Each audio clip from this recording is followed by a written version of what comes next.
Hello viewers, আসসালামু আলাইকুম। সবাই কেমন আছেন? আশা করি ভালো আছেন। আজকে আপনাদের সাথে শেয়ার করতে যাচ্ছি এই পেপার স্নেকটি।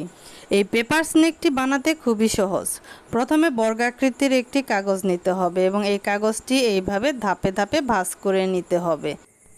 প্রথমে বর্গাকৃতির কাগজটিকে কোনা বরাবর ভাঁজ করে নিতে হবে, এরকম করে দুই পাশেই ভাঁজ করে নিতে হবে। এরপর এক পাশের কোনা মাছ বরাবর ভাঁজ করে নিতে হবে, এরকম করে আরেকটি ভাঁজ দিতে হবে। এরকম এরকম করে বাকি অর্ধেকটাও ভাঁজ করে নিতে হবে। দুই পাশেরটা সেম ভাঁজ হয়ে গেলে এটাকে আবার খুলে নিতে হবে। খুলে নিয়ে তারপর আবার ভাঁজ করতে হবে বিপরীত দিকে।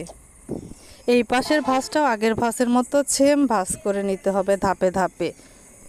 এইভাবে ভাঁজগুলো হলে হাত দিয়ে নখ দিয়ে ভালো করে চেপে চেপে দিতে হবে, যাতে ভাঁজগুলো ভালো হয়।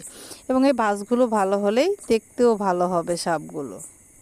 এই ভাঁজগুলো ভালো হলে বানাতেও সহজ হবে। এইভাবে ভাঁজ হয়ে গেলে কাগজের মাথার কোণাটাও ভাঁজ করে নিতে হবে। দুপাশে ভাঁজ করে এইভাবে কোণা বের করতে হবে। এবং এই কাগজটি এমন হবে যেন এই কাগজটির চারপাশে উঠিয়ে দিতে হবে, যেন এটি ঘড়ির বক্সের মতো লাগে। এবং এইভাবে হয়ে গেলে এটাকে আবার ধাপে ধাপে ভাঁজ করে নিতে হবে। এইভাবে ধাপে ধাপে ভাঁজ করে নিলেই প্রায় তৈরি হয়ে যাবে এই স্নেকটি। ভাঁজগুলো সঠিক হলে এই ছোট ছোট বক্সগুলো বানাতে খুবই সহজ। এটা অলরেডি এমনিই হয়ে যাবে। এবং দেখতে দেখতে প্রায় পুরো সাপটি প্রায় হয়েই গেল। এর প্রত্যেকটা ভাঁজ হয়ে গেলে এই সাপটি তৈরি হয়ে গেল।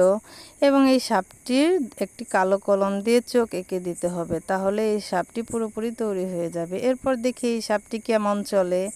বাহ, সাপটি তো বেশ দারুণ হয়েছে।